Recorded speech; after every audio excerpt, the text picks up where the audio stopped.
Hi guys, and welcome to the Beatles Album Retrospective video part 1. I like to say I do enjoy making these videos, and at the end of part 2 of this video I will be showing what's going to be coming up in this series. I'll be showing you guys a little bit of a sneak peek of what's coming up. I'm not going to give you all the information, that there are some errors here in this video with I actually put some tags on it like this that are out of sequence, so sorry about that ahead of time. Just want to tell you guys that ahead of time. 1962, the band formed, and the original name was the Quarrymen. Their manager actually got them these suits here. You see, they wanted them to dress a little more professional. The band, before they got signed to a major label, they actually had, or before they were known, they wore leather pants and jackets, had a greaser look. So that's interesting to see the band in its infancy. 1963, Please Please Me came out. You have the title track, Twist and Shout, very early effort from the band. This photo has been replicated by other bands. They've gone to the same location or a similar location and took pictures like this. Nirvana did that for one, and that picture ended up as a promo picture and on a bootleg CD. This album has a very classic 60s sound to it, which sounds good. It's best most of the Beatles albums are best heard in mono. They have a little more punch to them, and some of them. The only Beatles albums that were not really recorded in mono was Abbey Road and Let It Be. Only recorded in stereo. Good album though. I'd recommend getting the 2009 mono version of the album. There's something I found on the internet there. Interesting stuff. That same year, with the Beatles came out, you have songs like All My Loving, Please Me, Postman, Roll Over, Beethoven, and Money, That's What I Want. Very good album. Another classic sound the Beatles brought. 1964, Beatles for Sale, Hard Day's Night came out. Can't Buy Me Love, title track, and I Love Her. Good album. You can get this on the 2009 CD remaster. All the albums were reissued in 2009 with brilliantly remastered audio, liner notes, and pictures from the photo sessions and recording sessions of each album. And they vary in color from black and white to color. So this is the UK version of the cover. We're all used to seeing the red version of this. The movie is good. I've seen the entire movie. It's kind of shaky in terms of writing. The beginning is kind of shaky because the writing is actually kind of comical to me. But that same year, Beatles for Sale came out. You have songs like I Feel Fine, 8 Days a Week, She's a Woman. The band still got together at this time, or got along in the studio when recording at this time, and they had the famous mop top look, which is well known by fans today, as well as back then. I mean, people just went crazy for these guys in the early days when they did live concerts. I mean, there was times when I've seen like footage from the anthology DVDs, and the fans are screaming so loud you can't even hear the band play. That's how bad it is. And they pack these places for these shows, these promoters. Great album though. I don't have it, probably won't be getting it, but I'll be getting the 2009 CD remaster of Past Masters Volume 1 and 2 put together. 1965, Help came out. You got Ticket to Ride, Dizzy Miss Lizzy, You've Got to Hide Your Love Away, and Lose That Girl. Very good album. You can get it a deluxe edition of the movie and CD. It comes with a book. And it's a little pricey now. I think it goes for collector's prices. It came out like 04, 05, somewhere around that time in the early to mid 2000s. Good soundtrack. I've seen snippets of the movie. It was on TV a few years ago, and it looks okay. It's not quite as cheesy as the Hard Day's Night. I think it's a little more focused, but not quite. The band is spelling out the word help there, I think, in the album cover.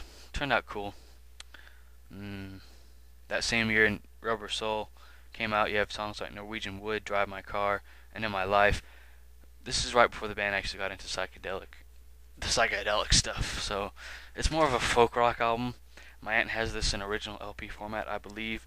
So I'm going to go through and look through her records, film it, and film some more stuff. She has collectibles, toys, and my original Super NES, which I'll be getting back and showing on the show when I get that. I don't know when that'll be, because I'm going to have to pay $100 for all the games, the boxes, and the original SNES, which I don't know if it comes with its original box, but I know it comes with a mint condition, controllers, and all that good stuff. So I think it's one of the consoles that didn't actually brown either. But anyways, this album is great. I recommend getting it. 2009 CD remasters are definitely worth getting. They all have great sound. So once again, sorry about the little problem with the timeline tags here. Don't know what happened. 1966 Revolver came out. You have songs like Yellow Submarine, Eleanor Rigby, Taxman, I Want to Tell You, and Your Bird Can Sing. There's some other good songs on here though.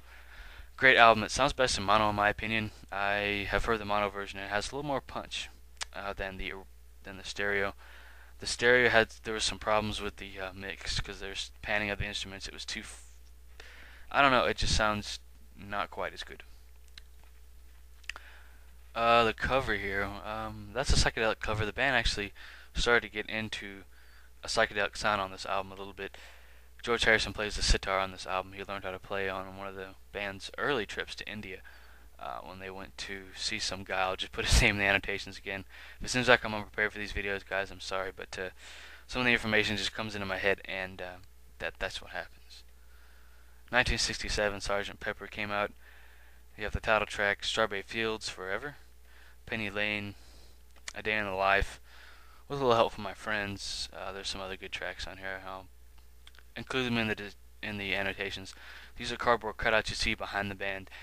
I wonder where those are today. Those have got to be worth some good amount of money now. Good album. My dad has the original, and you can see this drum piece, drum skin here. I think it's actually in a museum or something now. There's pictures from this photo session and the recording sessions, as well as very extensive and interesting liner notes on the 2009 CD remaster, as that's the cover I included here.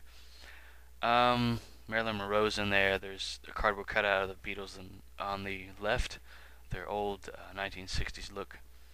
There's many different celebrities on this cover. Very psychedelic album, very good for its time, and it's very good today. It seems like a timeless album in my opinion. 1968 Magical Mystery Tour album came out. You have songs like I Am the Walrus, the title track, as well as some other good tracks. I'm unprepared on this one. I didn't write down the names of the songs, but very good album. I often wonder where the what do you call it, the negatives or the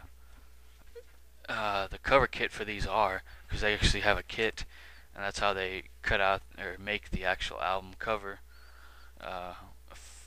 for the LPs and CDs and stuff. Some of those actually get away from the studio and they are sold out on eBay. 1967 picture there. That's neat, you know.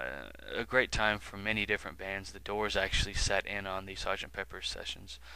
1968, the White Album came out. You have songs like Dear Prudence, Helter Skelter, Back in the USSR, Savory Truffle, While My Guitar Gently Weeps, Don't Pass Me By, Hey Jude, Teddy Boy, which is not on the album, Blackbird, and Cry Baby Cry. The band actually really started to have some problems with infighting and arguing. At this time, they brought in Billy Preston to actually ease that tension. In the end, I think it worked, but before that happened, George Harrison walked out of the studio and said he was quitting the band because of all the fighting and all the constant bickering and arguing.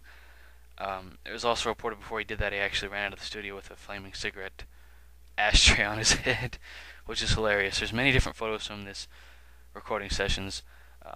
2009 CD remaster sounds brilliant. I've heard the original record and it sounds fine for what it's worth, but the 2009 CD remasters really bring out the audio in all these, many of these albums. That same year, or actually 1969, Yellow Submarine came out. You have the title track, Bulldog. Decent album. It's not their best though. I'm gonna get these. Some of these songs are on the Past Masters Volume 1 and 2 in one package. It's 2 discs set. So